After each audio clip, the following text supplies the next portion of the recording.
are back live in the studio. Thanks, Brian, and thanks to USOC. They are always here. They're such big supporters of the exchange, and we always appreciate them sponsoring us.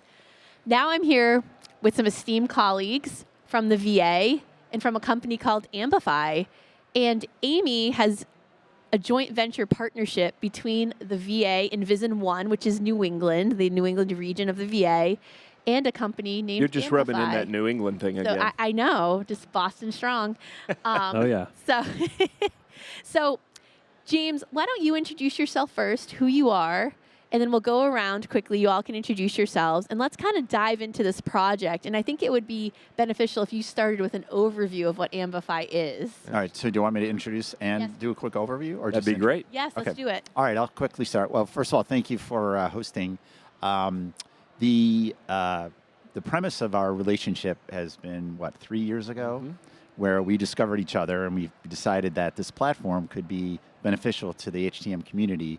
So we've had this relationship for a few years now, and one of the things we were looking for was a cooperation between AmbiFi, which I'm one of the founders, and AAMI, but also either a device manufacturer or a provider. And this project has provided both, which has been fantastic. So the premise of the platform is having almost a guided expert next to you going through the preventative maintenance procedures for both novice and experts. So AAMI has invested in doing all the media production. The VA has done all the authoring, and we're providing the platform. And in fact, AAMI has licensed the platform, as you all know, for any of the AAMI members to use to create new and exciting innovations and pilots and those things. So I'm one of the founders of AmbiFi, and a lot of history in advanced technologies for learning and performance. And when I first learned about AmbiFi, I loved it immediately because a lot of what we do around training and development is about knowledge retention, those kinds of things. This is a just-in-time support tool that, yes, is increasing an individual's expert or proficiency in a particular set of tasks, but it's really supporting them at the elbow in real time. This isn't a training platform that you deploy and then don't use. It's something that you use all the time in the field at your elbow, walking you through step by step those various processes. And ensuring which it's we're done gonna talk about. consistently, too. Right, exactly. So why don't you two introduce yourself, who you are, and why you're here? Sure, I'll start off. I'm Ashley O'Mara. I'm the VISN 1 Chief of Healthcare Technology Management, based just outside of Boston. And with me I have... Yeah, and my name's Kyle Stauby. I'm a biomedical engineer, originally out of the Bedford VA Medical Center right outside Boston. But in a week and a half, I'll be transitioning over to the proper Boston healthcare system. So, yeah, that's who we are. There you go. Yes. So I think you kind of gave a little bit of an overview of AmbiFi and what this tool is. So why did the VA see this as a solution that you wanted to try out in VISN 1? So I saw this actually on the AAMI floor a couple years ago and said, this is something I have to try. And what I'm looking at is being a mid-career level manager was, I'm going to be here a while, and every day I worry about those seasoned technicians on the front line that I know are nearing retirement, and I really needed a solution that could have those seasoned staff working on the front lines doing repairs and not sitting, directly next to our trainees and our newer BMETs to the field and to the profession. So AmbiFi felt was a great product to put in front of those newer technicians and give them just the experience and expertise and kind of outline exactly what was needed, and not have a seasoned BMET tied up during those activities. So really leveraging that experience out in the field where we need it, and giving the frontline, early entry BMETs that experience and that confidence that they're doing the procedure correctly. So Kyle, you've kind of been the project manager for this that we've been working during. You made Ashley signed the PO with us, or the agreement, Yep. and you were charged with making it come to life. Yeah. So why don't you talk about that a little bit? Yeah. So I'm a newer biomedical engineer. I started with the VA through their technical career field program, which is a career development program that is throughout the government. And I I was probably hired maybe a month or two after Ashley first saw AmbiFi on this stage 2 years ago.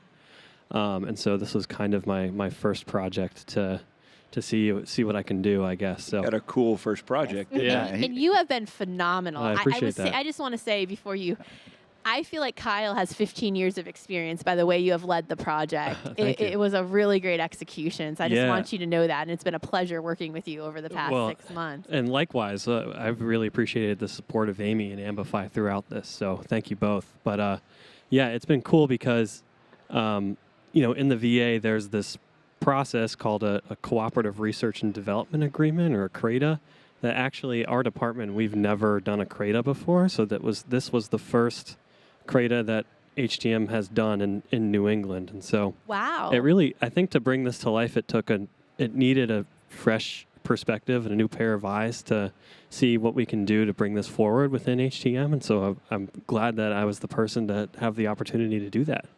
And we talk about leaving legacies. And if this, really takes off, this is your legacy, especially in VISN Yeah. 1. And if they roll it out Well, he's further. got time to do a little Yes, more. well, Yep. I think it'll be important, Yes. but he's going to have if it 40 doesn't years work of out in accomplishments. Boston, that'll be here. Yeah. No. Yeah, So- no, and he's a great author. So he was one of the first, and he would do things we hadn't had other customers do yet. We're like, oh, okay, and that's cool. much more Right. advanced programming. I think the other thing that's really exciting, and we talked about that in our session this morning, was the cooperation of the manufacturers. So the Yes. device manufacturers, we kind of thought, when we first started this, if we can get them on board, we'd have a fighting chance. None of them said no. Yes, everyone responded to my email, not only just responded, but said, how can I help? And it was a really encouraging response for this project because, When you guys picked 10 devices, right? yes, and for- we should talk and dive a little bit into what the VA actually did. Yeah, but- tell it. Who wants to give the project definition? I could do that. So, so we picked 10 devices to start out with to create these procedures for. And we picked these devices just to kind of give a sort of a good broad sort of sweep of the medical equipment that we have in the hospital in different areas and what have you. Medical equipment that we strictly follow the manufacturer's procedures for, medical equipment that we have alternate equipment maintenance for, AAM standards for. And so, so we've developed these AmbiFis, or these interactive modules, for these 10 for the maintenance procedures for these 10 devices. And like James said, like the manufacturers really jumped on this opportunity when we presented it to them. It does seem like this is kind of an untapped opportunity within the industry to just collect a massive amount of data on the failure points of all these devices. So that's been a really cool aspect to uncover with this project. Well, and we haven't talked about that, but maybe we could talk about some of the outcomes, and that's something you defined at the outset of the project. One of the things the platform does is I'm going through however many steps I have to go through, is it's coaching me through a process. Along the way, it's tracking any inputs to that process, any measurements, if you choose to build it that way. Also time to completion, all those kinds of things. So what were the kind of data and back-end pieces that are going to be important? I mean, what were you looking to improve? What are you measuring? What are the KPIs? Yeah, so I think one of the pieces that we wanted to make sure was that everyone was following the same process that the OEM defined. And when there were certain measurements that had to be captured, that those were easily recorded in the record for that piece of equipment's maintenance. And then from there, it can go into our CMMS system for future, audits or things that may come up. And to Kyle's point, eventually we can start to see where those failures are and trend those as an industry, which is really important. As part of our project, though, we've been getting feedback from our technicians after completing these various procedures. And so because this is such a new pilot, we're really trying to figure out what's working well for them, especially those new folks that have never done an AED PM, for example. We want to hear their feedback. And during the pilot, we've been able to already make some changes to our AmbiFis based on that feedback. So we had a new technician, had never done an AED PM before, put him in front of the Ambi, and he went through the entire procedure and said, the only thing that would have made it even better was if I could pause the video when I was working on that step and then play it, because it was a continuous loop and he had to keep going back. So we were able to talk to AmbiFi, and we're able to do that right on the fly. And so we're actively capturing that feedback from the technicians as they're using these Ambis. Right, and I think that was the thing when you and I first met. It hooked me right away because it could be a hands-free interaction with a tablet or mobile phone or whatever. And I love it. You showed me, the first thing you showed me was sort of a step that was being demonstrated, got to the end and it paused, and you said, say next or whatever it was at that time. And I said, and then it just automatically played the next one, but it waited for me to go to that next step. Yeah, and that actually came from aviation. So we started in aviation with basically virtual co-pilots. So all of that discipline in healthcare is what we're really hoping to do. I think the other thing that was really eye-opening for the OEMs, the manufacturers that we talked to, we're making the invisible visible. So they send out these manuals, but they have no idea if their customers are following it. So they really are interested in the analytics, the data from what's being generated from these tests and from these procedures. Yeah. So I think that's where AAMI and your neutrality, as you talked about this morning, can really play a role in transforming, because they're being held accountable for this stuff. These manufacturers need this data, but it's impossible to get. They do surveys and those things, but that's really, really hard to get good, solid analytics. Well, and it also gives validity to the hospital too, because if they're saying, how do you know that your technician's competent, and how do you know that they're following? Now they're going through, for people who are trying to visualize this live on air, they're going through this step-by-step checklist with videos and instructions. They have to check that they've completed each step. Like this morning when you were demoing the case, making sure it's not cracked. Kyle demonstrated it and clicked, it's not cracked. So now you're forcing someone. And I think I think from a data perspective, and I don't know if you agree, but like if it took Kyle 2 hours to PM an infusion pump and most people 15 minutes, that's probably indicative that maybe Kyle needs some training. Kyle, I'm glad you're here. I used to be the example. Yeah. It was always me. It was always, if it takes Robert 9 days to, Well, hey. Yeah, I think one of the other interesting features that it has is you can put a timer in there. So if there's a task that you have to wait a certain amount of a time, now they have to wait. You can't skip that step. So that's a great feature of an Ambi. It's outside the scope of the current project that we're doing, but I always thought that piece especially is so critical for sterile processing, where you're using reagents and other things. Yeah. And and this can scale, right?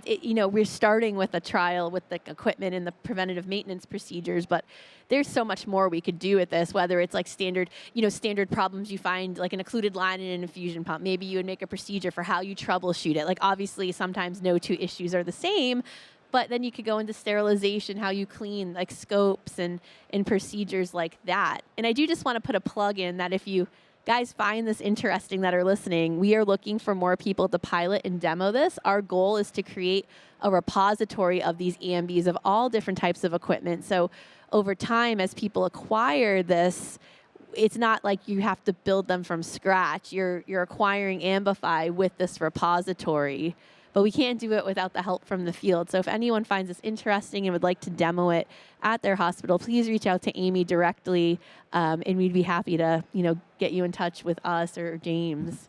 Absolutely. And you've become a master of this. It's easy to learn and apply, and it sounds like you've taken it places even they didn't think of originally. Yeah, I mean, well, James and his colleague Jeff have been very supportive throughout the project. So if any of these new people coming on need any help, AmbiFi's got you covered. So that's what we'd love to hear. And we also, and the other part we didn't mention was for part of these Ambis, we needed videos and high quality pictures. So Amy flew out our crew up there to Bedford. We all went up there and did a 4 days total between the two trips to film all of these devices, walk through the PM procedures, get them on tape. Then our team edited them all, and now we have some really high quality video, and that's something we're more than willing to do for others as well as we scale this venture. Fantastic. Anything we haven't covered? Or I think that's about it. No, I think we're good. Well, thank you. I still remember when we first chatted about this, and I was so excited. I said, I think VA gets it. I think they're going to take this on and really give it an honest try, because it is kind of, you and I have talked about this chicken and egg.